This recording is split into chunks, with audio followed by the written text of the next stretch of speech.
Well, I got a coil again, heading from Hamilton, Ontario to Talladega, so I got a Alabama. Single coil, it's only 18,000 pounds.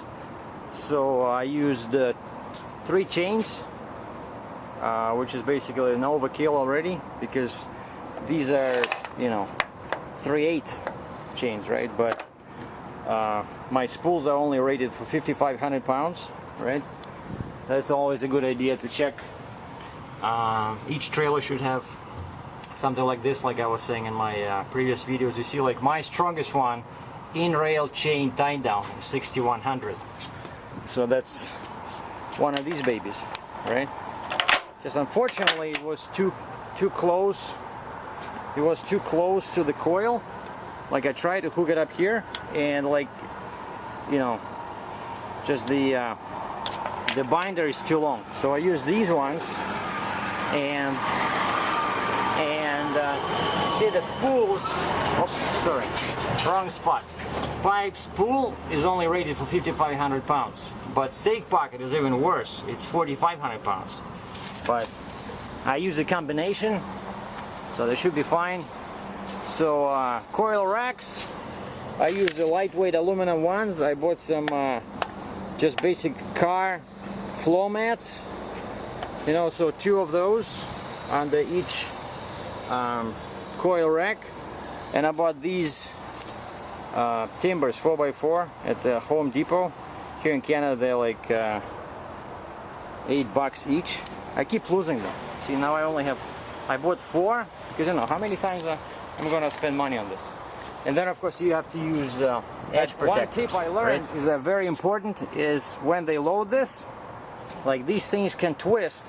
So what I did, I got a hammer, and actually I tried to, you know, hammer this part, make it create like an angle here, because when it's really 90 degrees the coil doesn't like that, and then the wood starts going sideways. You see, like here it started flipping up, and I asked the crane guy to lift it a couple of times so that I could get the timbers at least in a semi respectful position. You see, there's still more space here, right? But I was saying about the tip. So the tip is always make sure there's space under the coil.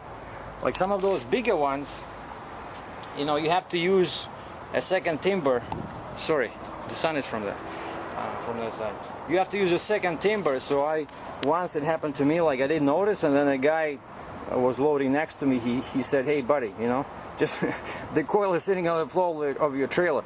So I put a second timber here, you know, and then it was good. So that's why it's always a good idea, if you're picking up just one coil, have at least you know, 3 timbers, just one kind of in reserve.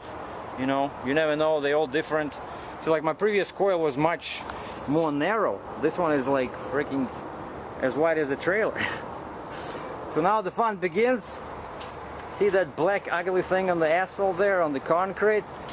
That's my top. But thankfully it's only 16 by 16, so it's only 15 kilos or 30 pounds. Doesn't look perfect, but I think it's okay. This time I tried to use something new, something I saw on other guys' trucks. Normally I would never leave the front open like this, but I saw on many trucks that it was staying in place because it's so low profile, so the wind actually keeps pushing it down.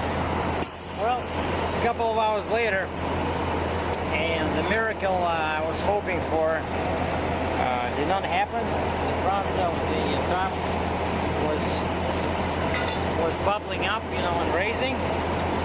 So I don't know how those guys that I saw with perfect front, perfect flat front, I don't know how they did it. So now I'm just using something that I've been using for years. Just, you know, put a 4x4 on the front of the cart and tighten it up.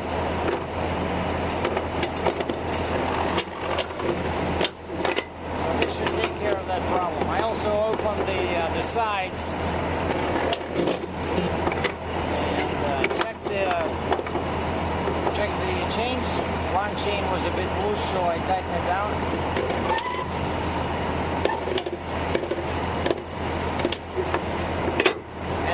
did somewhat the sides, you know, just rearranged the bungee cords so that the top is a bit tighter.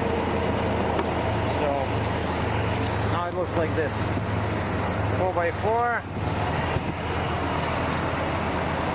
sides, and the rear. Well, hopefully now it won't give me any headaches until Alabama.